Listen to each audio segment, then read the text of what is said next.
हवाओं के सहारे मत उड़, चट्टानें हवाओं का रुख मोड़ देती हैं। अपने पंखों पे भरोसा रख, हवाओं के सहारे तो सिर्फ पतंगे उड़ा करती हैं। कैसे हो आप सब लोग, क्या हाल चाल है आप सबके। मैं आप सब की अपनी mentor Kanchan Gupta, CA Kanchan Gupta ma'am आपके सामने आ चुकी हैं और एक बहुत ही बढ़िया सा, शानदार सा, प्यारा सा एक चैप्टर लेके, जिस चैप्टर का नाम है प्रोडक्शन। अच्छा, ये चैप्टर का नाम बड़ा टेक्निकल है। जैसे ही नाम आप सुनते हो, आपका जो दिमाग होता है वो आपको कन्वे करता है कि अरे चैप्टर का नाम इतना टेक्निकल है, ये चैप्टर अपन से ना हो पाएगा।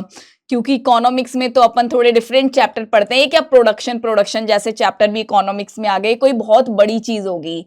ये कंपनी के प्रोडक्शन की बातें यहाँ पे चल रही होंगी, ये बहुत बड़ी चीज होगी। बट मैं आपको बता दूं कि ये चैप्टर जितना नाम से आपको टेक्निकल लगता होगा ना, अपने इकोनॉमिक्स का सबसे इजी चैप्टर अगर कोई आज आपको लगेगा तो वो ये होगा। आज वो घड़ी आ गई जब आप इस चैप्टर के ऊपर राज करोगे। ये चैप्टर आज हम शुरू करेंगे और आज ही की क्लास में चैप्टर हमारा खत्म हो जाएगा। एक बात और मैं बोलूंगी, हो सकता है आप किसी एनसीईआरटी को फॉलो करते हो सकता है आप डिफरेंट ऑथर्स की बुक या फिर कोई भी मटेरियल आप फॉलो कर रहे हो। कहीं पे हो सकता है चैप्टर आपको 2 टुकड़ों में दिख जाए, कहीं पे आपको 3 टुकड़ों में दिख जाए। जितना भी ये चैप्टर है आपके सिलेबस में, मैं पूरा का पूरा यहीं पे कवर करूंगी। तो मैम ये हमारी बुक में 2 पार्ट में, आपने 1 पार्ट में करा दिया, नहीं, मैं सारे के सारे जितने भी इसके टॉपिक है, जितने भी इसके पार्ट होते होंगे, सारा का सारा आज हम इसी क्लास में कवर करने वाले हैं। तो अब आप ये समझ लो कि प्रोडक्शन चैप्टर आपका आज पूरा कंप्लीट हो जाएगा, कुछ भी उसमें बाकी रहेगा नहीं। अब आपके ऊपर है कि आज आप यहां से कितना सीख के जाते हो, कितना अपने दिमाग पे छाप के जाते हो, क्योंकि जो दिमाग पे छप जाएगा ना, वही जाके एग्जाम में कॉपी पेस्ट हो जाएगा। तो शुरुआत करें। यस मैम कर दो। प्रेम से बोलेंगे वाह वाह, प्रेम से बोलेंगे जय माता दी। आइए तो इकोनॉमिक्स के अंदर, माइक्रो इकोनॉमिक्स के अंदर एक प्यारा सा चैप्टर, इसका नाम है प्रोडक्शन फंक्शन। मैम ये तो बड़ा टफ नाम है, production function and return to a factor. Oh my God. अब मेरी बात ध्यान से सुनना कि इस चैप्टर में हमें बहुत कम बातें पढ़नी। चैप्टर बहुत बड़ा नहीं है, बहुत छोटा सा चैप्टर है। सबसे पहले तो हमें यह समझना है कि आखिरकार प्रोडक्शन किसे कहते हैं, आखिरकार प्रोडक्शन किसे कहते हैं। दूसरी बात, जब हम प्रोडक्शन समझ जाएंगे फिर हम सीखेंगे कि प्रोडक्शन फंक्शन किसे कहते हैं। अब जब आप प्रोडक्शन फंक्शन भी समझ लोगे तो आपको पता चलेगा कि जो प्रोडक्शन फंक्शन है ये 2 तरह का होता है, एक होता है शॉर्ट रन, एक होता है लॉन्ग रन। अब यहां पे जो दूसरा नाम लिखा हुआ है रिटर्न टू अ फैक्टर, ये बोला जाता है बेटा शॉर्ट रन को, शॉर्ट रन को। यानी कि हमें पढ़ना है प्रोडक्शन, प्रोडक्शन फंक्शन और शॉर्ट रन का प्रोडक्शन फंक्शन। मैम लॉन्ग नहीं पढ़ाओगे? लॉन्ग बेटा आपके सिलेबस का हिस्सा नहीं है, बहुत छोटी छोटी सी बातें इसमें कवर है, बस वही आपको पढ़नी है, बाकी इससे ज्यादा आपके सिलेबस के हिस्से में नहीं है। जितना आपके सिलेबस में उतना मैं भी आपको पढ़ाऊंगी। प्रेम से बोलो जय माता दी। तो अब दूसरी बात, मैम आप पढ़ाओगे ये तो समझ आ गया, लेकिन ये बताओ क्या ये चैप्टर वाकई हमारे पेपर में आएगा? बिल्कुल आएगा। ये चैप्टर आपके एग्जाम में डेफिनेटली आएगा। आप इस चैप्टर के साथ कोई भी गुस्ताखी मत कर देना। अगर आपने ये चैप्टर नहीं समझा तो एक तो आपका पेपर बर्बाद, दूसरी बात इसके बाद हम कॉस्ट का 1 शॉट बनाएंगे, वो भी बर्बाद। क्यों मैम? कॉस्ट चैप्टर भी बेटा प्रोडक्शन पे ही डिपेंड है। आ जाओ अब करेंगे स्टार्ट। आज हम करने क्या वाले, आज का हमारा टारगेट क्या रहने वाला है, तो हम सारे के सारे टॉपिक आज यहाँ पे निपटा देंगे। तो सबसे पहले बात आती है कि मैम प्रोडक्शन किसे कहते हैं। मैम प्रोडक्शन किसे कहते हैं? पीपीटी आप डाउनलोड कर लेना, आपको मिल जाएगी। लिखने का मन नहीं है मत लिखना। आई नो कि आप सब पेपर से जस्ट 1-2 घंटे पहले, 1 आधा दिन पहले ही पढ़ रहे होगे। बात आती है कि मैम आखिरकार ये प्रोडक्शन किसे कहते हैं। बहुत ही शानदार तरीके से समझना। आपने कभी वुड देखी है? लकड़ी के जो गट्टे होते हैं बड़े बड़े, लकड़ी जब पेड़ों से लकड़ी कट के आती है तो आप देखो बंधी हुई लकड़ी रखी रहती है, वो कुछ ऐसी दिखती है। इस लकड़ी का कोई बहुत मेजर यूज नहीं होता, जब तक ये रॉ वुड है तब तक इसका कोई खासा यूज नहीं है। फिर ये रॉ वुड का कारपेंटर क्या करता है, मान लो कारपेंटर ने इस रॉ वुड को यूज करके एक टेबल बना दी। क्या बना दी बेटा? एक टेबल बना दी मैम। अब वुड से टेबल बनी, इसको हमने बोला इनपुट। एक इनपुट था, इनपुट मतलब रॉ मटेरियल, इसके ऊपर लेबर लगी होगी, तो ये जितने भी इनपुट्स हैं इसके ऊपर एक प्रोसेस परफॉर्म हुआ, और प्रोसेस परफॉर्म होने के बाद ये क्या बन गया, टेबल, और इस टेबल को हमने क्या बोला, आउटपुट। इनपुट के ऊपर हमने यहां पे एक प्रोसेस परफॉर्म किया, इस प्रोसेस को हम क्या बोलेंगे बताओ, इस प्रोसेस को मैं क्या नाम दूं, मैम ये प्रोडक्शन प्रोसेस बोला जाएगा, ये प्रोसेस क्या बोला जाएगा, प्रोडक्शन प्रोसेस, ये लिख लो आप सभी।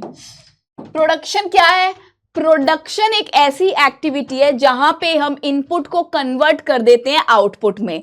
इनपुट का कोई खासा यूज नहीं होता, लेकिन जब कन्वर्ट होके ये एक आउटपुट का फॉर्म ले लेती है ना मैम, तब इसके बेहद अल्टीमेट यूज होते हैं। जैसे कि आपने देखा है मैदा, मैदा क्या है मैम, इनपुट। मैदा को बना बना के उससे मोमोज बन जाता है, तो मोमोज क्या हुआ, आउटपुट। उसके बीच में जो स्टीम हुआ, कुक किया गया, वो सारा का सारा प्रोसेस क्या था, प्रोडक्शन प्रोसेस था। अब ये जो प्रोडक्शन प्रोसेस है, ये जो प्रोडक्शन प्रोसेस है, इसका अपना एक फंक्शन होता है, अपना एक फंक्शन होता है मैम। कैसे, अच्छा, फंक्शन नाम से ही आपको समझ आना चाहिए, जब भी मैं फंक्शन की बात करूंगी that means I am talking about the equation. हम किसी इक्वेशन के फॉर्म में बात करेंगे, हम दो फैक्टर का आपस में रिलेशन बनाते हैं बेसिकली। फंक्शन का मतलब, फंक्शन के अंदर हम रिलेशन डिफाइन करते हैं, रिलेशन। अब जैसे यहां पे मेरे पास दो फैक्टर क्या है मैम, एक फैक्टर है आपके पास इनपुट, और एक फैक्टर है मैम आपके पास आउटपुट। यानी कि आउटपुट तभी तो बनेगा जब मेरे पास इनपुट होगा, टेबल तभी तो बनेगी जब मेरे पास लकड़ी होगी, मोमोज तभी तो बनेगा जब मेरे पास मैदा होगा, समोसा तभी तो बनेगा जब मेरे पास आलू होगा। अगर हमारे पास इनपुट नहीं होगा तो हम आउटपुट भी नहीं बना पाएंगे। दैट मीन्स मैं कह सकती हूं कि output is the function of input. Output किस पे डिपेंड करता है, इनपुट पे। जितना ज्यादा आप मैदा लेके आओगे उतने ज्यादा मोमोज बन जाएंगे, जितनी ज्यादा लकड़ी लाओगे उतनी ज्यादा टेबल बन जाएगी, जितना ज्यादा आलू होगा उतना ज्यादा समोसा बनेगा। तो जो हमारा आउटपुट है ये पूरी तरह से किस पे डिपेंड करता है, प्रेम से बोलो, इनपुट पर। आउटपुट ज्यादा, इनपुट कम, आउटपुट कम, देन कैन आई से कि output is the function of input. बताओ मुझे, क्या मैं कह सकती हूं कि function, output is the function of input? Yes ma'am, बिल्कुल कह सकते हो। लिख लो इसको यहां पे, आउटपुट का मतलब quantity of output is the function of quantity of input, मैं ऐसा कह सकती हूं। Yes ma'am. अब यहां पे ध्यान दो, quantity of output is the function, quantity of input. Ma'am ये इनपुट का मतलब क्या होता है, इनपुट का मतलब बेटा लेबर हो गया, कैपिटल हो गया, लेबर हो गया, कैपिटल हो गया, मतलब जो भी फैक्टर आप प्रोडक्शन में यूज कर रहे हो, लैंड, लेबर, कैपिटल, एंटरप्रेन्योर, तो इसको हम रिप्रेजेंट करते हैं बेटा एल एंड के से। किससे रिप्रेजेंट करते हैं, एल एंड के से। तो this is the equation, this is the production function. आपके एग्जाम में एमसीक्यू में पूछा जाएगा, बताओ प्रोडक्शन फंक्शन की इक्वेशन क्या है, तो आपको याद रहना चाहिए quantity of output is the function of L and के। यहां पे एल एंड के क्या होता है मैम, ये इनपुट्स होते हैं। अच्छा, एल एंड के अगर ज्यादा होगा तो ऑब्वियस सी बात है कि आउटपुट भी ज्यादा बनेगा। अगर लेबर कम है, कैपिटल कम है, तो आउटपुट भी क्या हो जाएगा बेटा, ये भी कम हो जाएगा। तो ये याद रहेगी। यस, आइए, प्रोडक्शन फंक्शन एक रिलेशन होता है इनपुट्स और आउटपुट के बीच में। याद रखना, यहां पे जब मैं इनपुट्स की बात करती हूं और मैं आउटपुट की बात करती हूं तो मैं क्वांटिटी के फॉर्मेट में बात करती हूं, मैं अमाउंट के बेसिस पे बात नहीं करूंगी, मैं वैल्यू के बेसिस पे बात नहीं करूंगी, मैं सिर्फ और सिर्फ फिजिकल क्वांटिटी के बेसिस पे बात करूंगी। ये भी एग्जाम में पूछा जाता है कि बताओ प्रोडक्शन चैप्टर में हम वैल्यू के बेसिस पे बात करते हैं और हम क्वांटिटी के बेसिस पे बात करते हैं, तो आंसर दो मैम, क्वांटिटी के बेसिस पे बात करते हैं। Physical physical physical physical input, physical output, doesn't matter कि उसकी वैल्यू क्या है, हमारे लिए मैटर करता है कि आपने कितनी लेबर यूज करी, कितनी कैपिटल यूज करी, दैट्स इट। अच्छा, आउटपुट जब आप बना रहे हो, जैसे कि आपने लकड़ी बनाई, लकड़ी से आपने क्या बनाई, टेबल बनाई, तो table is the output. Table को बनाने के लिए आपको किसकी जरूरत पड़ी मैम, इनपुट्स की। वो इनपुट क्या क्या हो सकता है, लैंड, लेबर, कैपिटल। पैसा होगा तो लैंड भी होगा, जगह भी खरीदोगे, लेबर को भी हायर करोगे, पेड़ लगवाओगे, लकड़ियां उगाओगे, लकड़ियां कटेंगी, इनपुट आ गया। तो इनपुट से क्या बन गया? आउटपुट। चलो, इक्वेशन क्या होता है? Quantity of output is the function of L and के। एल एंड के मतलब लेबर एंड कैपिटल। तो यहां पे ये हम सीख चुके हैं, ये फिजिकल आउटपुट होता है। Yes ma'am. एल मतलब क्या हो गया बेटा? फिजिकल इनपुट ऑफ लेबर, कितनी लेबर लगी, 3 4 5, कितनी लेबर लगी। और के क्या होता है हमारा? के होता है बेटा physical input of the capital, मतलब कितनी आपने कैपिटल लगाई। नेक्स्ट, एक क्वेश्चन है आपके सामने, इस क्वेश्चन को सॉल्व करेंगे मेरे सभी future student, future rankers, merit students. Find the maximum possible output for a firm.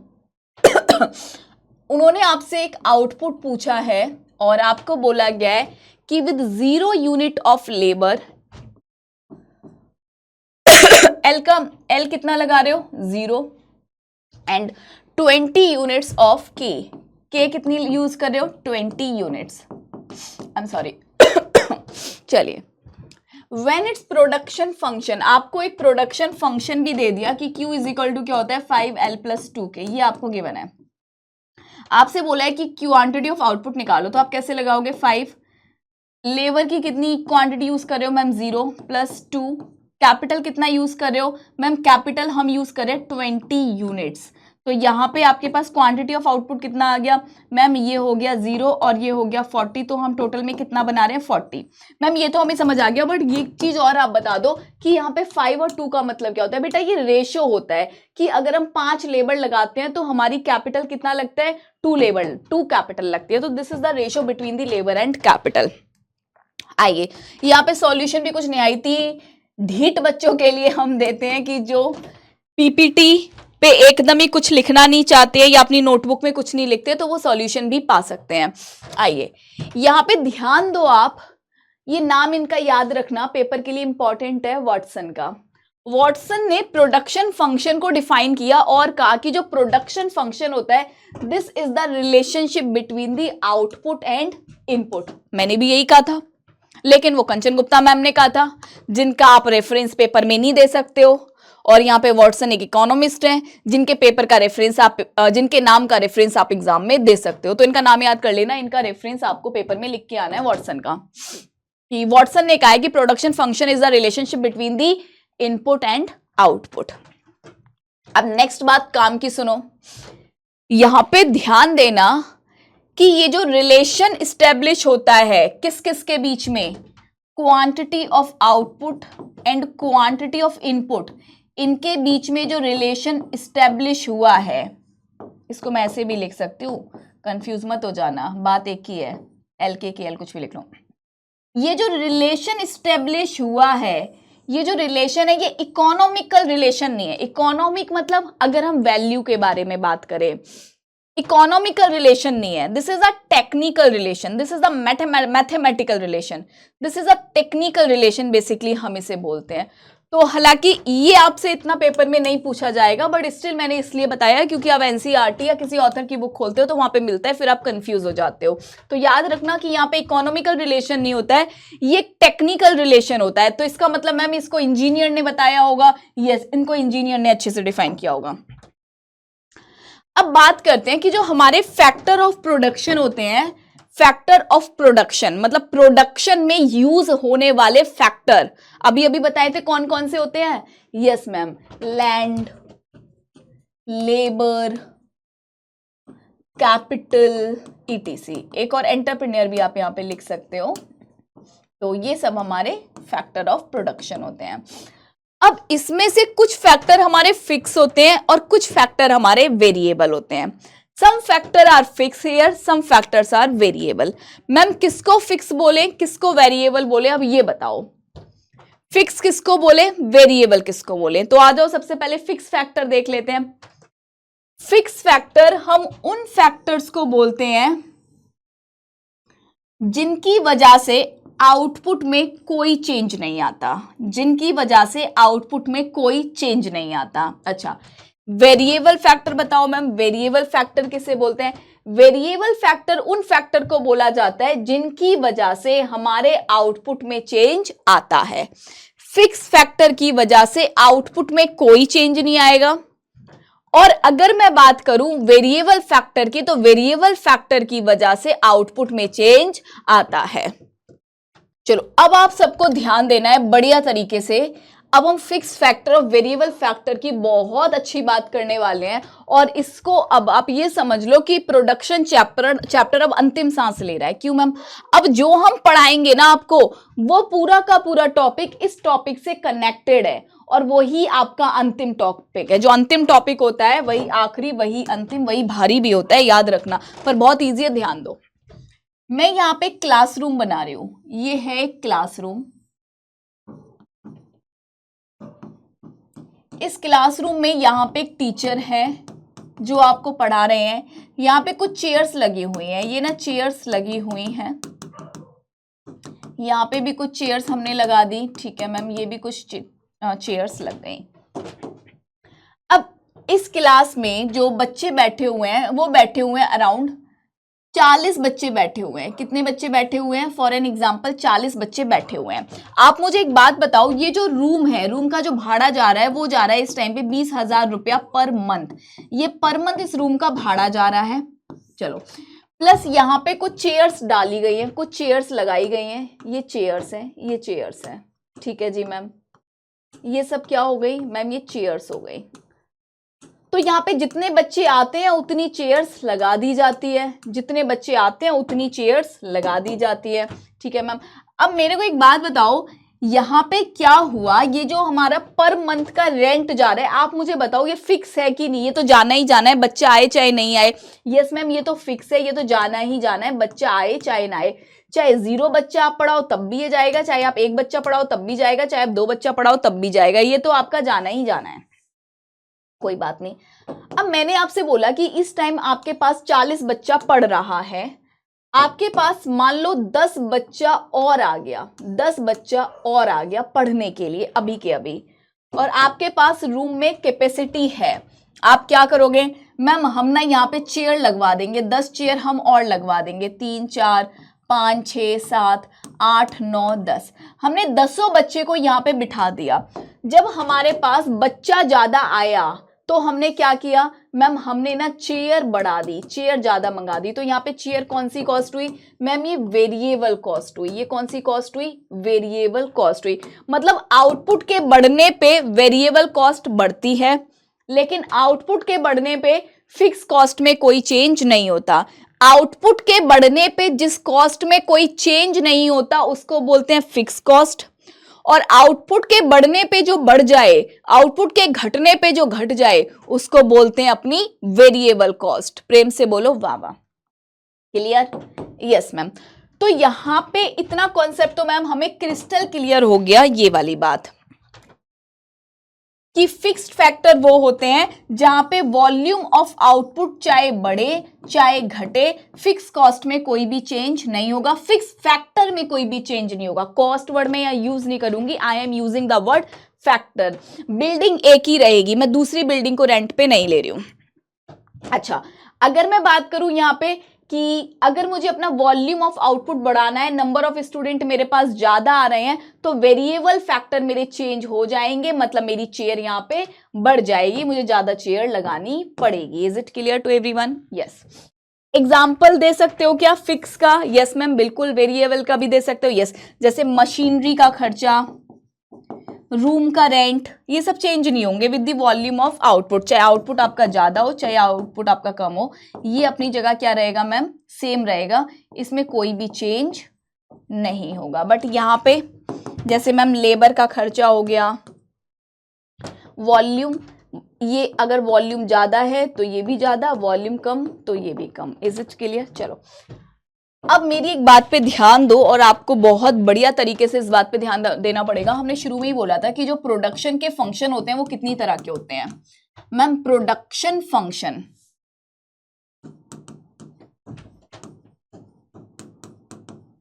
ये 2 तरह से काम करता है। एक मैम ये काम करता है शॉर्ट रन में और दूसरा ये काम करता है लॉन्ग रन में, एक ये काम करता है शॉर्ट रन में और दूसरा ये काम करता है लॉन्ग रन में। दो ही रन होते हैं। अब मैम यहाँ पे शॉर्ट रन और लॉन्ग रन का क्या मतलब है? शॉर्ट रन क्या यहाँ पे मैम 1 साल से कम के पीरियड को बोलेंगे? लॉन्ग रन क्या यहाँ पे 1 साल के ज्यादा को पीरियड को बोलेंगे? नहीं, याद रखना यहाँ पे शॉर्ट रन में, शॉर्ट रन को पता करने के लिए टाइम पर ध्यान नहीं देना है, लॉन्ग रन पता करने के लिए बिल्कुल भी टाइम पर ध्यान नहीं देना है। कोई आपसे बोले 1 साल से ज्यादा का समय लॉन्ग रन होता है, मना कर देना, बोल देना हमें मूर्ख मत बनाओ। कोई आपसे बोले कि 1 साल से कम का समय 6 महीने का 4 महीने का समय शॉर्ट टर्म होता है, आप बोल देना इकोनॉमिक्स में प्रोडक्शन चैप्टर में कृपया करके हमें मूर्ख मत बनाओ, हमें कंचन मैम ने बता दिया है। चलो अब सीखो कि आखिरकार शॉर्ट रन लॉन्ग रन होता क्या है। शॉर्ट रन उस रन को बोला जाता है जहां पे आप अपने फिक्स्ड फैक्टर में कोई चेंज नहीं करते हो, फिक्स्ड फैक्टर में आप कोई चेंज करना नहीं चाहते हो। सिर्फ और सिर्फ किस में चेंज होता है? वेरिएबल फैक्टर में। वेरिएबल फैक्टर्स में क्या होता है? वेरिएबल फैक्टर में आप चेंज करते हो। लेकिन लॉन्ग रन क्या होता है? लॉन्ग रन में ऑल द फैक्टर्स, सभी फैक्टर में बेटा आप चेंज करते हो। All the factors are changeable, यानी कि मैं कह सकती हूं कि यहां पे सभी के सभी फैक्टर एक तरह से कैसे दिखेंगे मैम? वेरिएबल दिखेंगे, क्योंकि हम सब में चेंज कर सकते हैं। लॉन्ग रन में आप सभी फैक्टर को चेंज कर सकते हो, लेकिन शॉर्ट रन में आप फिक्स फैक्टर को चेंज नहीं करते हो, सिर्फ और सिर्फ वेरिएबल फैक्टर को ही चेंज करते हो। तो अब आपसे पूछे कि शॉर्ट रन किसे कहते हैं, तो क्या बोलोगे? जहां पे फिक्स फैक्टर फिक्स हो और वेरिएबल को चेंज किया जा सके। लॉन्ग किसे कहते हैं? जहां पे सभी के सभी फैक्टर चेंजेबल हो, सभी के सभी फैक्टर वेरिएबल हो। आखिरकार मैम ऐसा करते क्यों होंगे? शॉर्ट रन में फिक्स फैक्टर को चेंज क्यों नहीं करते और लॉन्ग रन में सबको चेंज कर देते हैं? आखिरकार ये क्यों करते होंगे? यही तो लॉ है, आओ सीखो। अब वापस से ध्यान देना, वापस से वही क्लासरूम बना रही हूँ। चैप्टर कुछ बहुत बड़ा चैप्टर नहीं है, जब ये कॉन्सेप्ट खत्म होगा चैप्टर भी खत्म हो जाएगा। ये अपना क्लासरूम, वही क्लासरूम जो अभी बनाया था। इसमें कितने बच्चे बैठाए थे मैम आपने? मैम आपने इसमें 40 बच्चे बैठाए थे शुरुआती फेज में, और यहाँ पे एक अध्यापक या अध्यापिका थी, और आपने यहाँ पे चेयर्स लगा दी थी। यहाँ पे आपने मैम ये चेयर्स लगा दी थी। तो ये थी हमारी चेयर्स, ये चेयर्स लगी हुई हैं। यहाँ पे बच्चा आके बैठा हुआ है। चलिए जी, बच्चा यहाँ पे आराम से पढ़ रहा है, ये चेयर्स लगी है। अब क्या हुआ, इस रूम रेंट का तो वही 20,000 का खर्चा पर मंथ जा ही रहा था। मेरे पास 10 बच्चा और आया। कितना बच्चा और आया? 10 स्टूडेंट्स। तो मैंने कहा अभी मेरे पास 10 स्टूडेंट आया है और हाल फिलहाल और बच्चा आने का चांस है नहीं, क्योंकि बच्चों के पेपर नियर हैं। अब देखो ना, पेपर तो आ ही रहा है ना, मार्च में पेपर आने वाले हैं।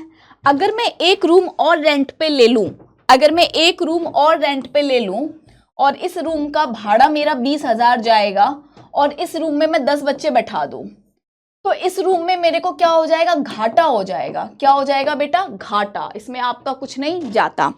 क्यों मैम घाटा क्यों हो जाएगा? क्योंकि मेरी ये कॉस्ट तो अगर हो ही रही है, बच्चे अब आने नहीं है, बच्चे अब आने नहीं है, बच्चों को आने का टाइम जा चुका है क्योंकि बच्चों का पेपर है। तो मैं यहाँ पे क्या करूंगी? मैं यहाँ पे 20,000 रुपया का रेंट क्यों फंसाऊंगी, जब मुझे पता है कि 20 ही बच्चा, 10 ही बच्चा आया है। तो मैं यहाँ पे क्या करूंगी? मैम आप यहाँ पे 10 चेयर लगवा दोगे, या आप यहाँ पे 10 चेयर लगवा दोगे। इसे बोलते हैं बेटा शॉर्ट रन। शॉर्ट रन में हम प्रॉफिट मेकिंग बने रहने के लिए अननेसेसरी का फिक्स्ड खर्चा नहीं बढ़ाते। हमें पता है कि आने वाले टाइम में बच्चा बहुत जल्दी नहीं आ रहा है, बच्चे का पेपर है, ये शॉर्ट रन का टाइम चल रहा है। एक काम करो, यहां पे कुर्सियां लगवा दो, जितने बच्चे एक्स्ट्रा आ रहे हैं उतनी कुर्सियां डलवा दो। कुर्सी का खर्चा हम झेल जाएंगे, लेकिन एक रूम का जो खर्चा आएगा वो हम नहीं झेल पाएंगे। बात समझ रहे हो? लेकिन अगर मुझे ये पता हो कि अभी तो बहुत सारा बच्चा आएगा, अभी तो बच्चा आना है, अभी तो पेपर को बहुत टाइम है, तब मैं क्या करूंगी?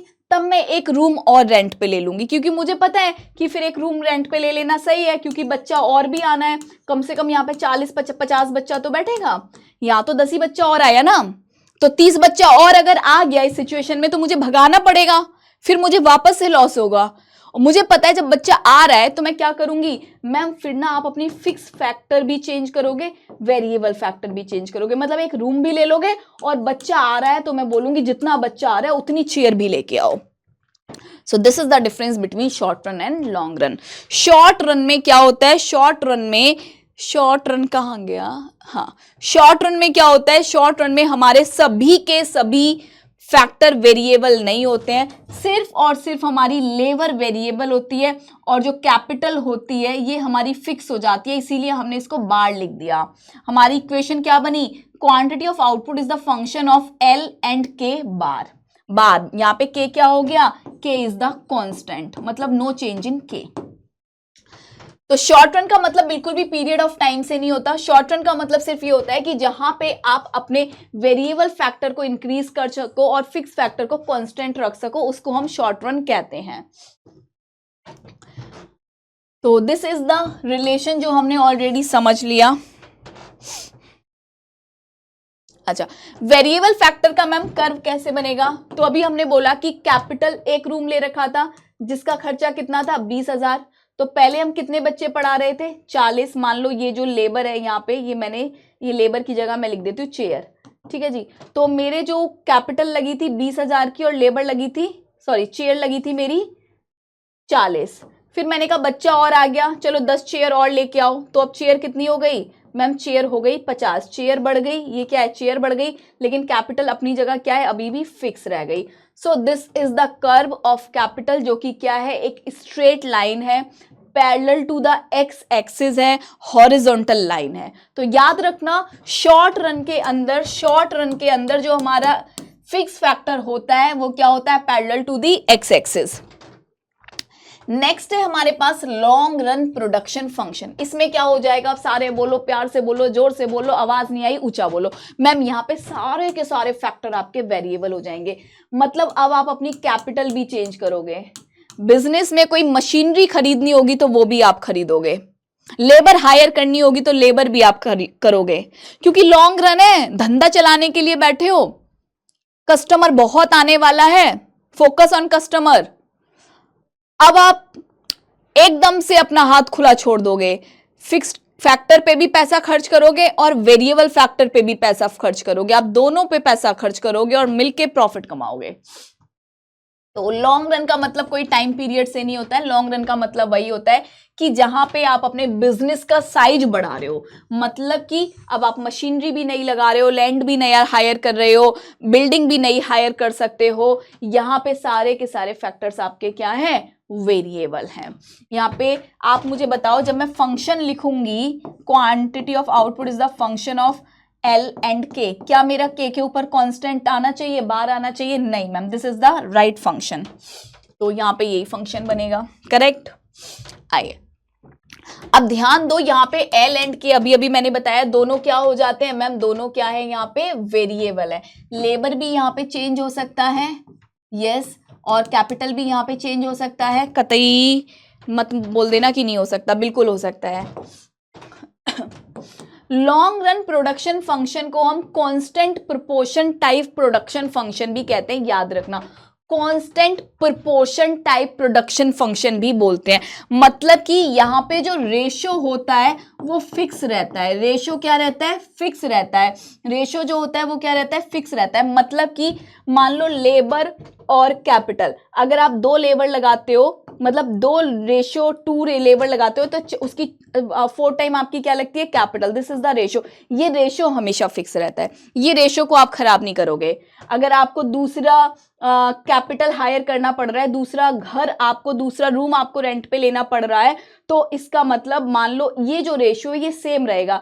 आपने अगर मान लो 1 रूम लिया है तो 0.5 आप लेबर भी रखोगे, 2 रूम लिए हैं तो यहाँ पे 1 लेबर भी आपकी रहेगी। ये रेशियो आपका सेम रहता है लॉन्ग रन में। लॉन्ग रन में रेशियो में कोई चेंज नहीं आता, लेकिन जहां पे हम शॉर्ट रन में खेलते हैं वहां पे क्या होता है, कैपिटल तो हमारी कांस्टेंट है, लेबर को हम चेंज करते रहते हैं, इसीलिए यहाँ पे रेशियो हमारा चेंज हो जाता है, दिस इज इंपॉर्टेंट, याद रखना कि लॉन्ग रन में रेशियो कांस्टेंट रहता है, लेकिन सारे के सारे फैक्टर वेरिएबल होते हैं। बट शॉर्ट रन में फिक्स्ड फैक्टर फिक्स रहते हैं, वेरिएबल फैक्टर वेरिएबल होते हैं, और रेशो भी चेंज हो जाता है।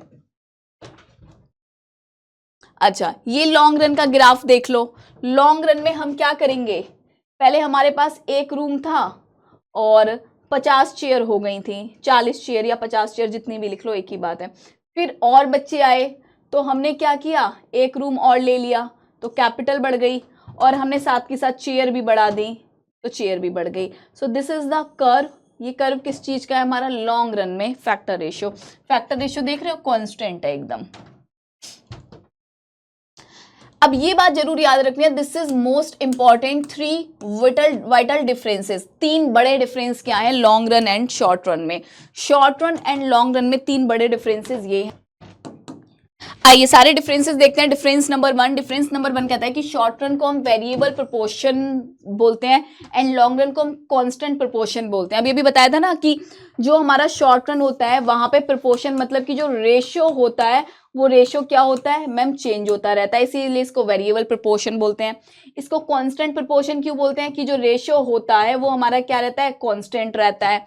नेक्स्ट, दूसरा बड़ा डिफरेंस ये है कि short run production function scale of output जो होता है ये कांस्टेंट रहता है। ये बात फिर याद रखना, यहाँ पे जो आउटपुट है ना उसकी मैक्सिमम लिमिट कांस्टेंट है। जैसे उस क्लास में मैक्स टू मैक्स हम 50 बच्चे बैठा सकते थे, अगर 51वां बच्चा और लाएंगे ना तो बाकी के बच्चे डिस्टर्ब हो जाएंगे, परेशान हो जाएंगे। 51वां बच्चा एक ऐसी भीड़ की तरह आएगा, ना खुद पढ़ेगा ना दूसरों को पढ़ने देगा, क्योंकि ऑलरेडी बच्चे एकदम ठसाठस बैठे हुए हैं। अब वहां पे कोई स्पेस नहीं है। फिर भी हम एक बच्चा और बिठा दे तो या तो दूसरा वाला बच्चा चेयर से गिर जाएगा या ये उसकी चेयर खींच लेगा, ना खुद पढ़ेगा ना पढ़ने देगा। तो जो मैक्सिमम कैपेसिटी थी वो ऑलरेडी कॉन्स्टेंट है, scale of output is constant. लेकिन यहाँ पे स्केल ऑफ आउटपुट चेंज हो जाता है क्योंकि हम सारे फैक्टर चेंज कर रहे हैं। तो बच्चा ज्यादा आएगा तो हम उसके लिए दूसरा रूम लेने का भी अधिकार रखते हैं। नेक्स्ट देखो, तीसरा डिफरेंस क्या है, शॉर्ट रन प्रोडक्शन फंक्शन के अंदर हम बोलते हैं कि रिटर्न टू अ फैक्टर है, और लॉन्ग रन को हम बोलते हैं रिटर्न्स टू अ स्केल है। बेटा ये तो नाम में ही लिखा था चैप्टर के, अगर आपको याद हो तो। अगर आपको याद हो तो मैंने आपको स्टार्टिंग में दिखाया था कि रिटर्न्स टू अ फैक्टर को हम क्या बोलते हैं, शॉर्ट रन बोलते हैं। रिटर्न्स टू अ फैक्टर को हम शॉर्ट रन बोलते हैं। क्लियर? Yes ma'am. पर इसका मैम एक बार मतलब बता दो। देखो, returns to a factor, return to a scale. Scale कभी आपके पास होगा, अकाउंट्स पढ़ते हो तो हाथ में पकड़ के देखो। स्केल मतलब मैं उसी स्केल से इसका एग्जांपल ले रही हूँ। अगर आपको अपने बिजनेस को एक स्टेप ऊपर लेके जाना है तो आप पूरे के पूरे स्केल को उठाओगे लॉन्ग रन में, और स्केल के ऊपर आपका फिक्स्ड फैक्टर भी है, आपका वेरिएबल फैक्टर भी है।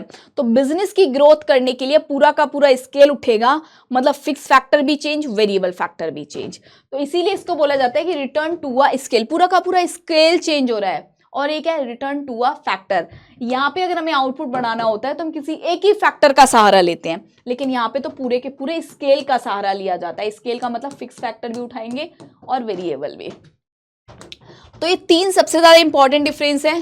पूछा जाता है कि write down the difference between short period production function long. तो एक तो इसमें आप ये तीनों बातें लिख देना, जो 3 मेन डिफरेंसेस हमने पढ़े। कौन कौन से, रेशो के बारे में कि किस में रेशो कांस्टेंट होता है, किस में रेशो वेरिएबल होता है। एक तो आप रेशो के बारे में लिख सकते हो। दूसरा, आप इसके नेम के बारे में लिख देना, जो हमने नेम पढ़ा कि एक में हम रिटर्न टू स्केल बोलते हैं, एक में रिटर्न टू अ फैक्टर बोलते हैं।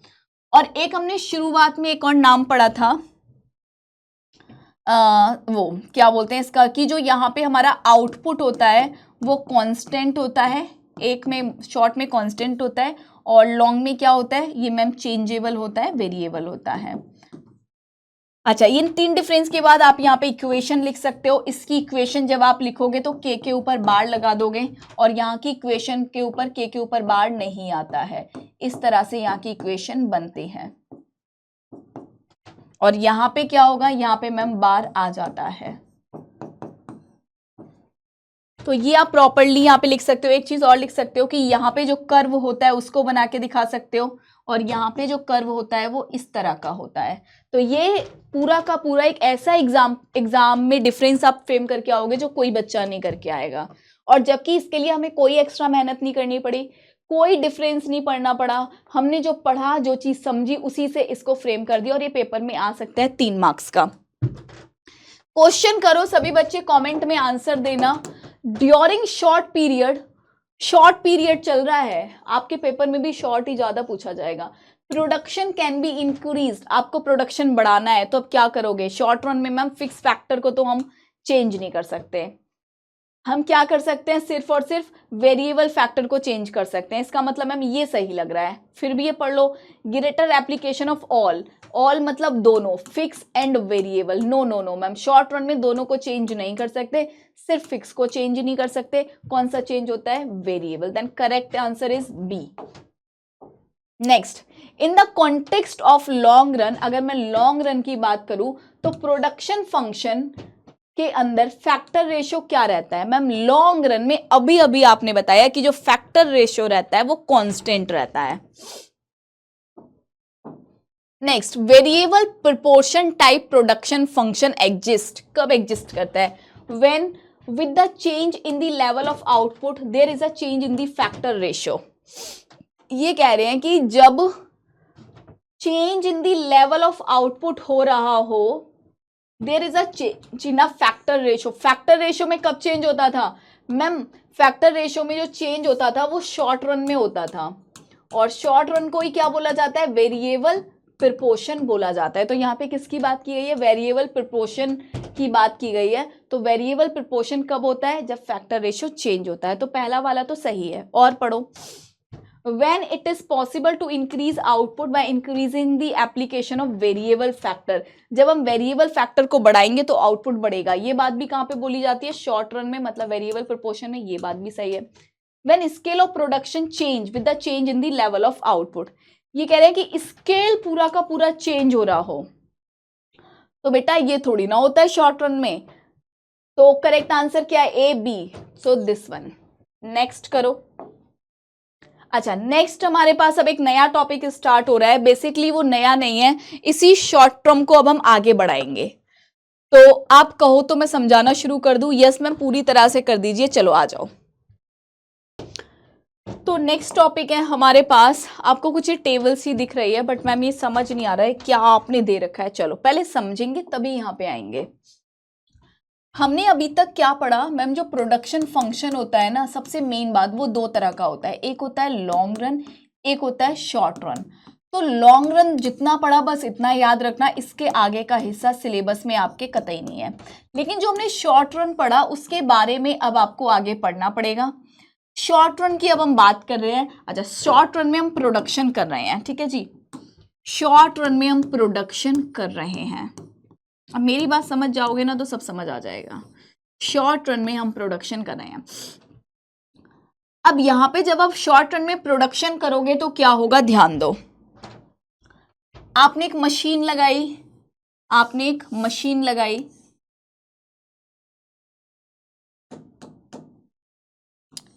इस मशीन में आपने आलू के चिप्स बनाना शुरू कर दिए, लेस चिप्स मान लो, जो कि आपको बेहद पसंद है। यहाँ पे जब आप लेस चिप्स बनाते हो तो इसके कुछ प्रोसेस परफॉर्म होता है। क्या परफॉर्म होता है मैम? कुछ प्रोसेस परफॉर्म होता है। तो ये हो गया प्रोसेस ए, जहाँ पे आलू को वॉश किया जाता है। प्रोसेस बी, आलू को कट किया जाता है। प्रोसेस सी, आलू को फ्राई किया जाता है। मतलब इस वाले प्रोसेस में क्या हुआ मैम? आलू को धोया गया, आलू को मैम कट किया गया, आलू को तला भुना गया, आलू के अंदर मसाले डाले गए, फिर उसके बाद उसको पैक कर दिया गया। फाइनली लेस चिप्स तैयार। अब ध्यान देना, इस मैं जो बात कर रही हूं आपसे वो शॉर्ट रन की कर रही हूं। किसकी बात कर रही हूं? शॉर्ट रन की। तो आप सबको भी पता है कि यहाँ पे जो मशीन लगी हुई है, ये मशीन आई है 25 लाख रुपए की। ये मशीन थी 25 लाख रुपए की। तो ये मशीन क्या हो गई मैम? ये मशीन हो गई फिक्स्ड फैक्टर। अब आप इसको तो डेफिनेटली चेंज नहीं करोगे क्योंकि आप शॉर्ट रन में हो। यहाँ पे एक लेबर लगी हुई थी जो ये सारा काम कर रही थी। एक ही लेबर पहले आलू धोती है, फिर आलू को काटती है, फिर आलू फ्राई करती है, फिर आलू के ऊपर मसाला डालती है, फिर आलू को पैक करती है, और सॉरी आलू को नहीं, चिप्स को पैक करती है, और वो उस चिप्स को मार्केट में बेच देती है। तो ये लेबर क्या हो गई यहाँ पे मैम, ये वेरिएबल हो गई, ये हो गई हमारी वेरिएबल।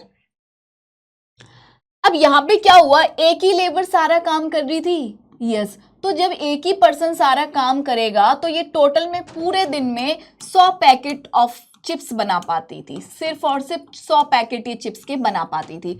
अब क्या हुआ, ऑफर आ गया इनके पास ऑफर आ गया 200 चिप्स के पैकेट बनाने का। कितने चिप्स के पैकेट बनाने का, 200। इन्होंने क्या किया, लेबर बढ़ा दी। आप मुझे बताओ, कायदे से बताना, 200 चिप्स का पैकेट आया है, सॉरी ऑर्डर आया है, इनको लेबर बढ़ानी चाहिए कि एक नई मशीन खरीद लेनी चाहिए? मैम लेबर बढ़ा देनी चाहिए, क्योंकि देखो ना एक ही लेबर आलू पे सारे काम कर रही है। यहाँ पे इन्होंने लेबर बढ़ा दी। अब आलू को छील धोने वाला कोई और था, आलू को काटने वाला कोई और था, आलू को फ्राई कोई और कर रहा था। तो इस तरह से क्या हुआ, ये लोग 200 पैकेट बनाने लगे। फिर क्या हुआ, एक दिन इनके पास 300 पैकेट का ऑर्डर आया। अब इन्होंने क्या किया, और लेबर बढ़ा दी, और लेबर बढ़ा दी। मैम अब और लेबर बढ़ा दी, अब इससे क्या होगा कि जब एक लेबर यहां से ब्रेक पे जाएगी तो मशीन खाली नहीं छूटेगी, ये दूसरी लेबर यहाँ पे आके काम करेगी। यहाँ की लेबर भी ब्रेक पे जाएगी तो यहां से एक और एक्स्ट्रा लेबर आके काम करेगी। तो इससे क्या हुआ, अब इनके और 300 पैकेट बनने लगे। अब इनके पास बेटा देखो क्या हो रहा है, प्रोडक्शन धीरे धीरे क्या हुआ मैम, बढ़ रहा है, मैम बढ़ रहा है, मैम बढ़ रहा है। लेकिन फिर क्या हुआ, और बेटा 100 प्रोडक्ट का ऑर्डर आया। अब इन्होंने क्या किया, और लेबर बढ़ाना शुरू की। लगभग इन्होंने 3-4 लेबर और बढ़ा दी। पहले ही मशीन पूरी ठसाठस भरी पड़ी थी, सुबह के लिए अलग लेबर, रात के लिए अलग लेबर, ब्रेक टाइम के लिए अलग लेबर, मशीन खाली थी नहीं ना। अब ये जो नई लेबर आई है इसको कहां बैठाएं? अब जब भी कोई फालतू इंसान होता है, फ्री का इंसान होता है, वो क्या करता है मैम, बातें बनाता है।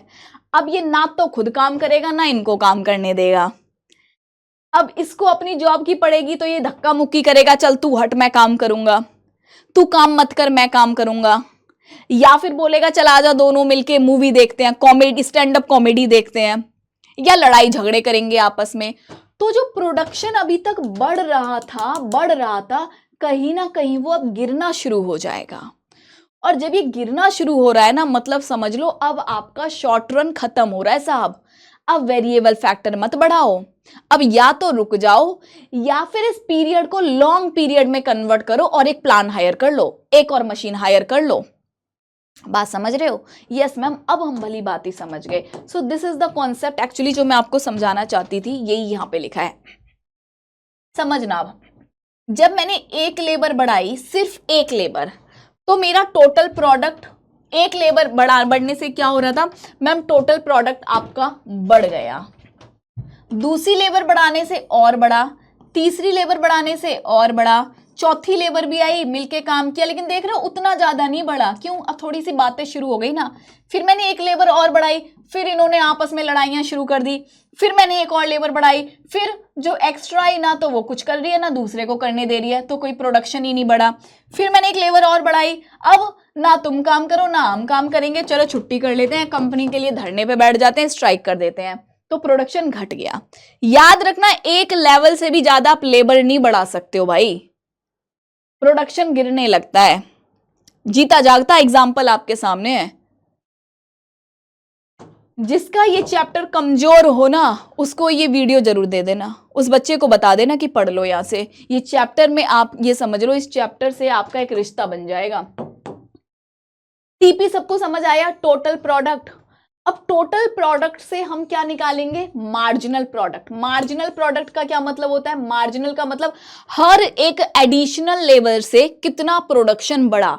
तो जब यहां पे मैंने एक एडिशनल लेबर लगाई तो मेरे पास कितना प्रोडक्ट बढ़ा, 40। मतलब पहली वाली लेबर सिर्फ 50 यूनिट बना रही थी, दूसरी वाली लेबर आई इसने 40 यूनिट बनाया, तीसरी वाली लेबर आई इसने 30 यूनिट बनाए, चौथी वाली लेबर आई इसने 20 यूनिट बनाए, पांचवी वाली लेबर और कम बना रही है, छठवीं कह रही है हमें मशीन ही नहीं मिली हम नहीं करेंगे, सातवीं कह रही है ना तुम करो ना हम करेंगे, कोई नहीं करेगा, खाली बैठो मूवी देखो स्टैंड अप कॉमेडी देखो। तो मार्जिनल प्रोडक्ट, हर एक एडिशनल लेबर की वजह से प्रोडक्शन पे क्या इंपैक्ट पड़ा, टोटल प्रोडक्ट, सब लेबर ने मिलके टोटलिटी में कितना प्रोडक्शन किया। जैसे एक लेबर ने ये पूरा का पूरा 2 लेबर ने, 3 लेबर ने कितना किया, 4 लेबर ने कितना किया, 5 लेबर ने कितना किया, 6 लेबर ने कितना किया और ये 7 लेबर ने कितना किया। समझ गए आप लोग? Yes ma'am. अब बात आती है कि ये एवरेज प्रोडक्ट क्या होता है। ऑन एन एवरेज एक लेबर ने कितना काम किया, ऑन एन एवरेज एक लेबर ने कितना काम किया। जैसे यहां पे मैं बात करूं ऑन एन एवरेज, तो ये कैसे निकालेंगे, total product divided number of labours. तो यहाँ पे टोटल प्रोडक्ट कितना है, 50, एक लेबर ने 50 बनाया। अब टोटल 90 बना, कितनी लेबर ने बनाया, 2 ने मिलके, तो ऑन एन एवरेज कितना बना, 45। 120 3 डिवाइडेड बाय सॉरी इक्वल कितना गया, 40। 140 4 लोगों ने बनाया, तो एक के हिसाब से कितना बना, 35। देख रहे हो लगातार ये भी गिर रहा है। चलो अब हम ये कर्व बनाना और सीखेंगे। अच्छा, कर्व बनाने से पहले मैं एक बात आपको और बताना चाहती हूं जिसमें आप जनरली गलती कर सकते हो।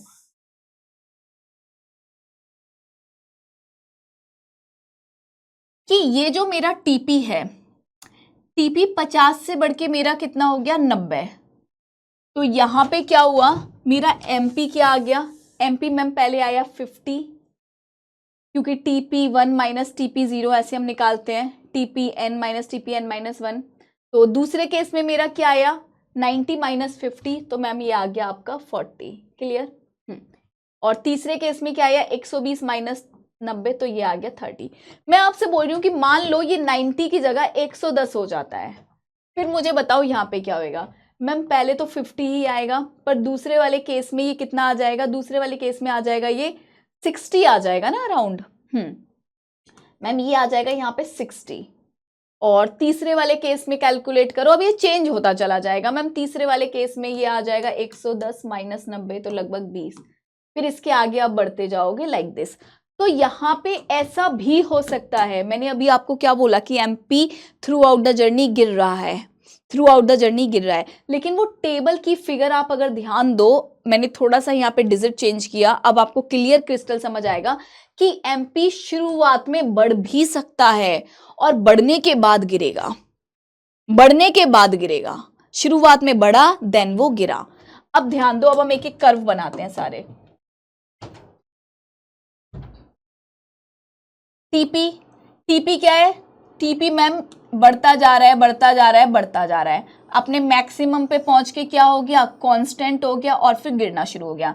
मैं बोल सकती हूँ कि टीपी यहां से शुरू हुआ, ये बढ़ता गया, मैक्सिमम पे पहुंचा और फिर गिरना शुरू हो गया। This is my TP curve. अच्छा, नेक्स्ट टीपी कर्व के बाद बात करते हैं हम इसकी एमपी कर्व की। एमपी कर्व क्या होता है मैम, एमपी कर्व शुरू में बढ़ रहा है, बढ़ रहा है, फिर गिर रहा है, फिर गिर के ये 0 होगा, 0 होने के बाद ये माइनस भी होगा। तो इसका कर्व कुछ ऐसे बनेगा। आप लोगों के पास ग्राफ पेपर होगा, ग्राफ पेपर पे एक्स एक्सिस पे आप लेबर दिखा देना और वाई एक्सिस पे टीपी दिखा के ये ऐसा कर्व बनाओगे आप बनाना, और फिर वाई एक्सिस पे एमपी दिखा देना, तो आपका कर्व कुछ ऐसा सा बनेगा। ये वाली फिगर लेके करना। फिर आप वाई एक्सिस पे एपी दिखा देना, तो आपका कर्व कुछ ऐसा सा बनेगा। एपी देख रहे हो क्या हो रहा है मैम, लगातार गिर रहा है। एपी आपका हमेशा गिरेगा। एपी शुरुआत में अगर मैं यहाँ फिगर चेंज कर दूं तो डेफिनेटली थोड़ा सा बढ़ेगा, उसके बाद ही गिरना शुरू हो जाएगा। तो मैं बोल सकती हूँ कुछ इस तरह से मेरा एपी कर्व होता है। This is AP curve. शुरुआत में तो हमें थोड़े से रिटर्न्स अच्छे मिलेंगे ना, अगर अच्छे रिटर्न ही नहीं मिल रहे तो हमने लेबर लगाई क्यों। तो शुरुआत में थोड़ा थोड़ा सब कुछ बढ़ता है, लेकिन फिर गिरना शुरू हो जाता है और गिरने के बाद ये नेगेटिव हो जाता है। लेकिन नेगेटिव सिर्फ एमपी होता है, बाकी ये दोनों नेगेटिव नहीं होते हैं। आइए कर्व देखो, ये रहा आपके सामने curve. So this is my TP curve, जो मेरा बढ़ा, फिर कांस्टेंट हुआ, मैक्सिमम पे पहुंचा एंड देन फॉल होना शुरू हो गया। And this is my MP curve, जो पहले बढ़ा, मैक्सिमम पे पहुंचा और फिर गिरना शुरू हो गया और फिर 0 होने के बाद ये नेगेटिव हो गया। अब एक बात आप सब ध्यान से देखो, यहां पे जब मेरा एमपी मैक्सिमम होता है उस टाइम पे मैं इसको कनेक्ट अगर कर दूं टीपी से, तो इसको बोला जाता है पॉइंट ऑफ इन्फ्लेक्शन। याद रखना, बहुत बार पूछा जाता है। इसके बाद एक चीज और पूछी जाती है कि जब मेरा टीपी मैक्सिमम होता है उस टाइम पे मेरा एमपी क्या हो जाता है, 0, और जब टीपी गिरना शुरू हो जाता है तो एमपी क्या हो जाता है, नेगेटिव। ये चीज आप सबको याद रखनी है। दूसरी बात आपको और एक और बतानी है, कि जहां पे मेरा पॉइंट ऑफ इन्फ्लेक्शन निकलता है, ये पूरी की पूरी स्टेज बोली जाती है, ये पूरी की पूरी स्टेज बोली जाती है स्टेज 1। ये कौन सी स्टेज है बेटा? स्टेज 1। और इसके बाद यहां से लेके जो मेरा एमपी 0 हो रहा है, एमपी जब मेरा 0 हो रहा है तो मैं यहां पे जाऊंगी टीपी मैक्सिमम है, ये पूरी की पूरी स्टेज बोली जाती है स्टेज 2। इसको बोलते हैं स्टेज 2। इसके बाद नेगेटिव स्टेज, ये कौन सी स्टेज है? स्टेज 3, जब मेरा एमपी क्या हो रहा है? Negative. This is my stage 3। अब एक चीज और सुनो, ये जो मेरी स्टेज 1 है, स्टेज 1 में अगर आप देखोगे तो मेरा एमपी क्या हो रहा था? स्टेज 1 में मैम आपका मार्जिनल प्रोडक्ट बढ़ रहा है। स्टेज 1 में देखो मेरा टोटल प्रोडक्ट भी क्या हो रहा है मैम? आपका टोटल प्रोडक्ट भी बढ़ रहा है, मार्जिनल प्रोडक्ट भी बढ़ रहा है, टोटल प्रोडक्ट भी बढ़ रहा है। जब जब मेरा मार्जिनल प्रोडक्ट बढ़ रहा है, इसको हम बोलते हैं बेटा स्टेज ऑफ इंक्रीजिंग रिटर्न। ये कौन सी स्टेज है? इंक्रीजिंग रिटर्न की स्टेज है। अच्छा, दूसरी वाली स्टेज में क्या हुआ? मेरा टीपी तो अभी भी बढ़ रहा है लेकिन धीमे धीमे बढ़ रहा है, डिमिनिशिंग रेट से बढ़ रहा है, लेकिन मेरा एमपी गिरना शुरू हो गया। स्टेज 2 में टीपी इंक्रीज हो रहा है लेकिन एट अ डिमिनिशिंग रेट से बढ़ रहा है, और जो एमपी हो रहा है वो मैम मार्जिनल प्रोडक्ट गिरना शुरू हो गया। इसको बोलते हैं स्टेज ऑफ डिमिनिशिंग रिटर्न। किसकी स्टेज है ये? Diminishing return. मतलब रिटर्न्स तो बढ़ रहे हैं लेकिन धीरे धीरे बढ़ रहे हैं, डिमिनिशिंग रिटर्न की स्टेज है। लेबर ज्यादा लगा रहे हो बेसिकली इस स्टेज में अब आप। अच्छा, लास्ट देखो स्टेज 3, यहाँ पे मेरा क्या हुआ मैम? एमपी आपका गिरना शुरू हो गया, नेगेटिव हो गया, प्लस टीपी भी आपका यहाँ पे गिरना शुरू हो गया, टीपी भी गिर रहा है। इसको बोलते हैं स्टेज ऑफ नेगेटिव रिटर्न। इसको क्या बोलते हैं? Stage of negative return. ये जरूर याद रखना, ये 3 चीजें। अब बीइंग अ प्रोड्यूसर मैं आपसे पूछूं कि बताओ आप कौन सी स्टेज में प्रोडक्शन करोगे? स्टेज 1 में काम करोगे, स्टेज 2 में काम करना पसंद करोगे, स्टेज 3 में काम करोगे? मतलब आप लेज कौन सी स्टेज में बनाना चाहोगे? मैसेज करके बताओ। स्टेज 1 में प्रोडक्ट बनाओगे, स्टेज 2 में, स्टेज 3 में? मैम मैं एक चीज बहुत अच्छे से जानती हूँ बेटा, बोलो। मैम हम ये बोलना चाह रहे हैं कि हम तो स्टेज 1 में बनाएंगे। आप नहीं, 99% बच्चा यही बोलता है कि being a producer stage 1 is a increasing return of stage, हमें तो स्टेज 1 में ही प्रोडक्शन करना चाहिए, स्टेज 1 बहुत अच्छी है ना। लाइक को स्टेज 1 में प्रोडक्शन नहीं करना चाहिए मैम, स्टेज 3 में हम नहीं करेंगे। 99% बच्चा मुझे बोल देता है कि मैम स्टेज 3 में तो करेंगे ही नहीं, नेगेटिव रिटर्न है। तो 99% बच्चा ये तो पता लगा लेता है कि स्टेज 3 में तो प्रोड्यूसर प्रोडक्शन नहीं करेगा, लेकिन वहीं पे दूसरी साइड बच्चा भ्रमित हो जाता है, फिर भी आंसर गलत करके आता है, बोलता है स्टेज 1 में कर लेगा। ना जी ना, स्टेज 1 में नहीं करना है। स्टेज 2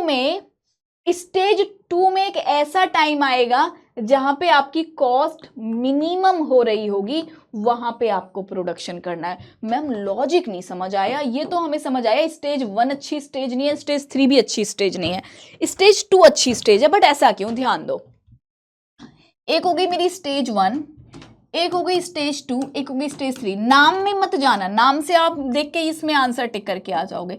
इसको बोलते हैं इंक्रीजिंग रिटर्न की स्टेज, इसको बोलते हैं डिमिनिशिंग रिटर्न की स्टेज, इसको बोलते हैं नेगेटिव रिटर्न।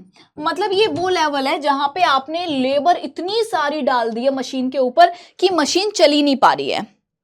लेबर स्ट्राइक कर रही है, मौज मस्ती कर रही है, काम नहीं करना चाहती, लड़ाई दंगे कर रही है, बातें बना रही है, गॉसिप कर रही है। मतलब आप लेबर को तो पैसा दे रहे हो लेकिन बदले में आपको कोई भी आउटपुट एक्स्ट्रा नहीं मिल रहा है, बल्कि जो मिल रहा था वो भी कम हो गया है। तो ये स्टेज पे तो आप प्रोडक्शन बिल्कुल नहीं करोगे। अच्छा, इंक्रीजिंग रिटर्न की स्टेज एक अच्छी स्टेज है क्योंकि यहां पे आपकी रिटर्न बढ़ती जाती है, आपका टीपी बढ़ता है, आपका एमपी बढ़ता है। लेकिन बीइंग अ प्रोड्यूसर आप एक अंतर्यामी थोड़ी ना हो, आप कोई अंतर्यामी थोड़ी हो।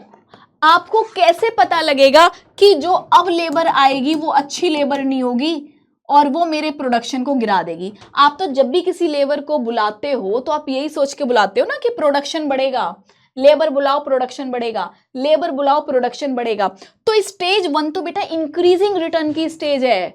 यहां तो बीइंग अ जेंटलमैन आपको ये लगेगा जब तक बढ़ रहा है मैं लेबर बुलाऊंगा, लेबर बुलाऊंगा। तो इंक्रीजिंग रिटर्न तो एक ऐसी स्टेज है जिसमें आप प्रोडक्शन करो मत, क्या पता आप इसको लास्ट पॉइंट मान लो, आप बोलो कि यही इंक्रीजिंग है लेकिन इसके बाद भी इंक्रीजिंग रिटर्न मिले, तो पहले से नहीं प्रिडिक्ट किया जा सकता है। तो इसीलिए बोला जाता है कि स्टेज 1 में तो आप करो ही मत।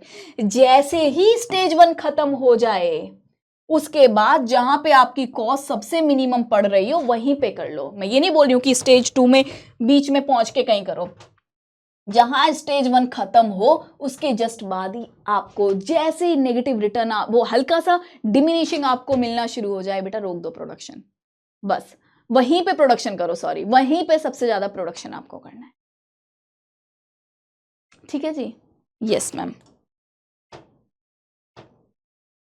तो टीपी किसे कहते हैं हमने अब सब पढ़ लिया, बस एक बार आप देखो टीपी किसे कहते हैं मैम। सॉरी एक चीज रह गई मैम हमारी, हाँ आ जाओ एपी और देख लो, अपना एपी रह गया है, AP this is curve of AP, this is AP. अब एपी पे ध्यान दो, शुरुआत में बेटा एमपी बहुत तेजी से बढ़ता है, एपी भी बढ़ता है लेकिन एपी धीमे धीमे बढ़ता है, और फिर एमपी गिरना शुरू हो गया, टीपी भी धीमे धीमे गिरना शुरू हो गया, लेकिन एपी भी गिरना शुरू हो गया, लेकिन एपी कभी भी जीरो और नेगेटिव आपको नहीं दिखेगा क्योंकि एपी टीपी पे बेस्ड होता है, टीपी कुछ ना कुछ तो होगा ही, जब काम कोई कर रहा है तो कुछ ना कुछ तो होगा ही। अच्छा, अब एक चीज आपको याद रखनी है कि जहां पे मेरे एपी का मैक्सिमम पॉइंट होता है, मैक्सिमम, जब मेरा एपी अपने मैक्सिमम पॉइंट पे, वहां पे AP is equal to MP होता है, दिस इज इंपॉर्टेंट पॉइंट। और जब दोनों बढ़ते हैं तो एमपी बहुत तेजी से बढ़ता है, और जब दोनों गिरते हैं तो एमपी बहुत तेजी से गिरता है, ये बात आपको याद रखनी है। दूसरी बात, जब एपी का मैक्सिमम होता है वहां पे AP is equal to MP होता है, ये रिलेशन सारे याद रखना। अब टीपी किसे कहते हैं हमने पढ़ लिया, सम ऑफ टोटल प्रोडक्शन, तो इसको हम समेशन ऑफ एमपी भी कह सकते हैं। मार्जिनल प्रोडक्ट, हर एक यूनिट की वजह से एक्स्ट्रा प्रोडक्शन कितना हो रहा है, इसको टीपीएन माइनस 1 भी कह सकते हैं, या फिर TP is equal to summation of MP भी बोला जा सकता है। सब पढ़ लिया अपन ने। एपी क्या होता है, टीपी डिवाइडेड बाई एल। अच्छा, ये टेबल अपन ऑलरेडी अब पढ़ चुके हैं, इनकेस आपका मन है फिर से एनालिसिस करने का तो यहाँ पे फिर से एक बार दिया, आप दोबारा से उसको एनालिसिस कर सकते हो।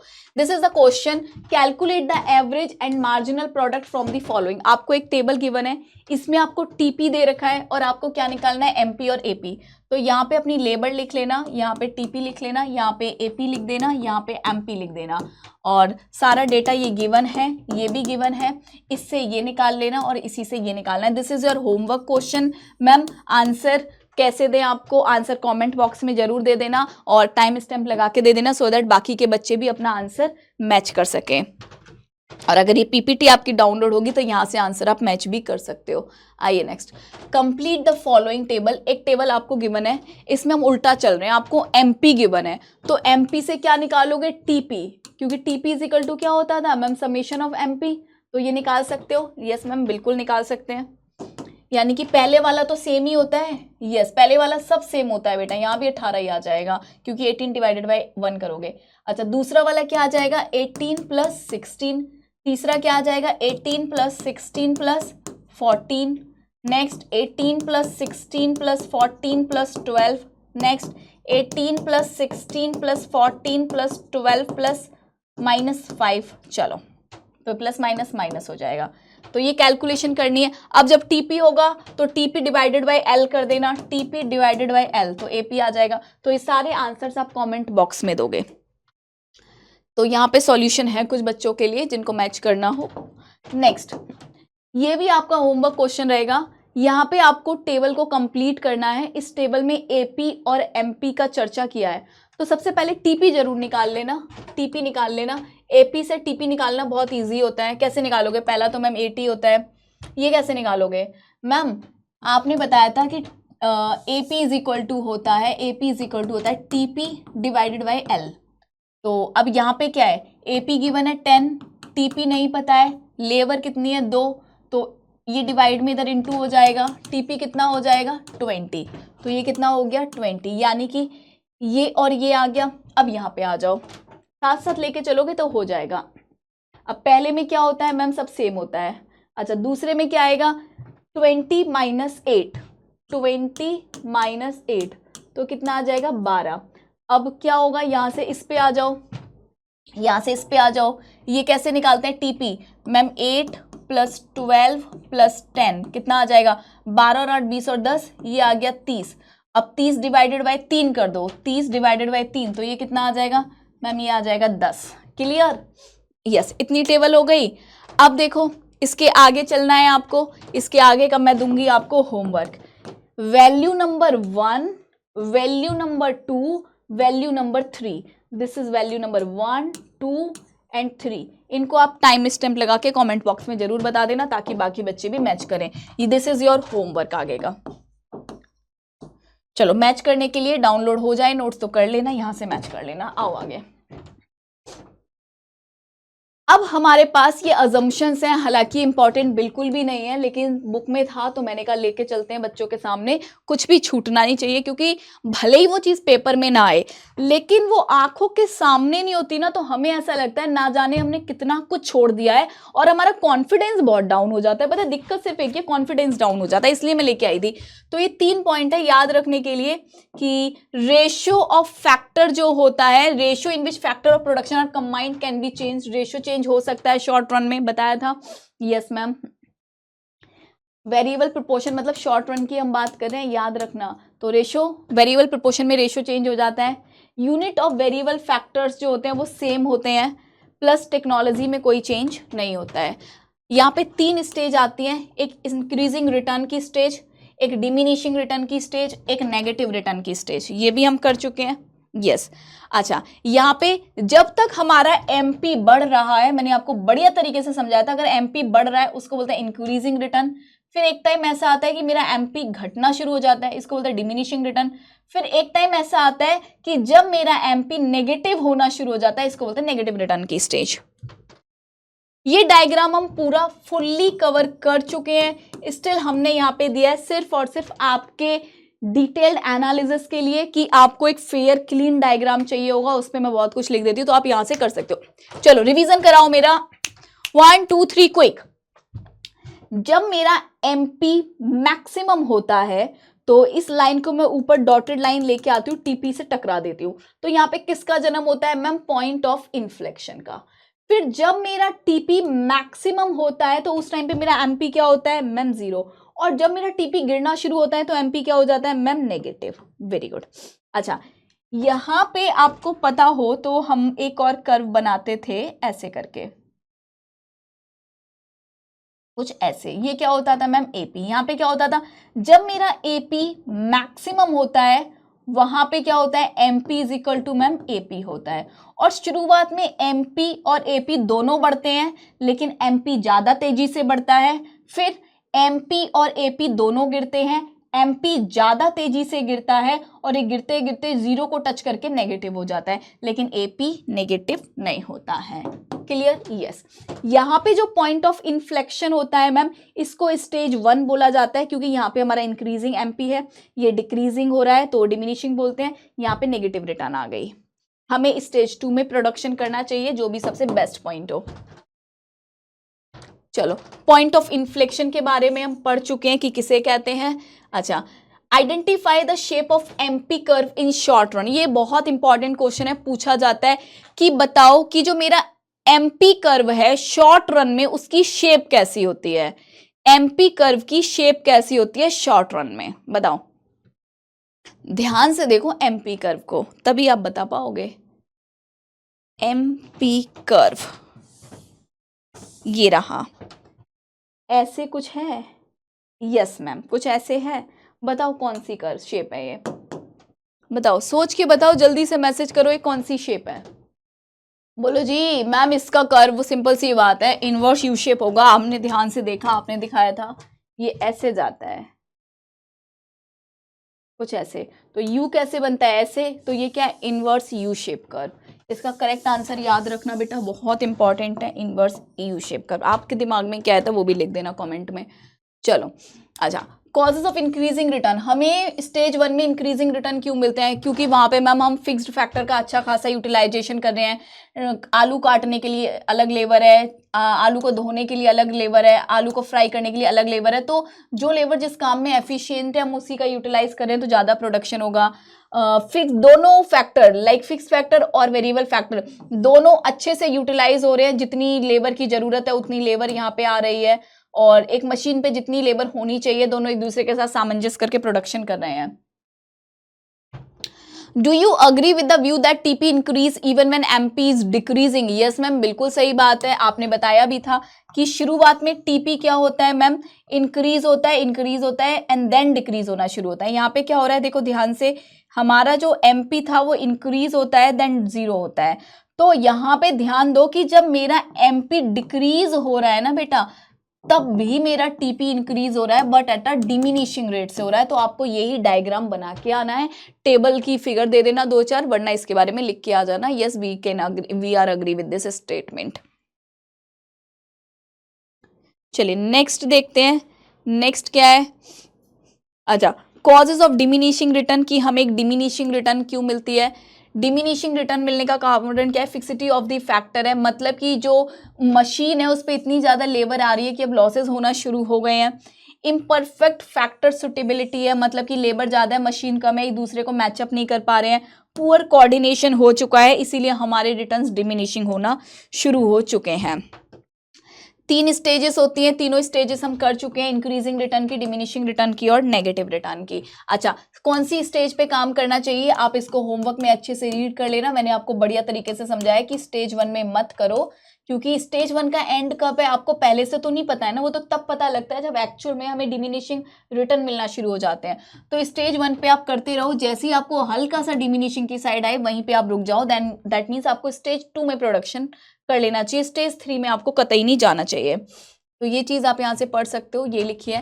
ये टेबल हम ऑलरेडी कर चुके हैं, लेकिन मैंने आपके होमवर्क में सेल्फ एनालिसिस के लिए दिए, नहीं भी करोगे तो चलेगा, कोई दिक्कत नहीं है, ये हम ऑलरेडी अपना डन कर चुके हैं।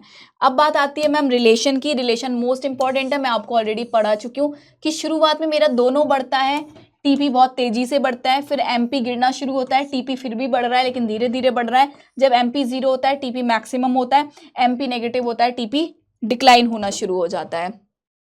तो ये बात याद रखना कि यहाँ पे एमपी जो है वो क्या है मैम, टीपी के ऊपर डिपेंड करता है, क्योंकि टीपी से ही एमपी का कैलकुलेशन होता है। ठीक है, रिलेशन एपी और एमपी ये भी हमने बताया था कि शुरुआत में दोनों इंक्रीज होते हैं लेकिन एमपी ज्यादा तेजी से इंक्रीज होता है, फिर दोनों डिक्रीज होते हैं लेकिन एमपी हमारा ज्यादा तेजी से डिक्रीज होता है, एमपी ज्यादा तेजी से डिक्रीज होता है, यानी कि एपी धीमे धीमे डिक्रीज हो रहा है। जब एपी मैक्सिमम होता है तो वहां पे मेरा AP is equal to MP हो जाता है। एमपी 0 भी हो सकता है, नेगेटिव हो सकता है, लेकिन एपी हमेशा हमारा पॉजिटिव रहेगा। ये वाली चीज हमने की थी। यस मैम, आइए अब नेक्स्ट है हमारे पास this question for you, this is the question. करो, व्हेन एमपी इज डिक्रीजिंग, जब एमपी हमारा गिर रहा है तो टीपी क्या होगा? देखो, this is my TP and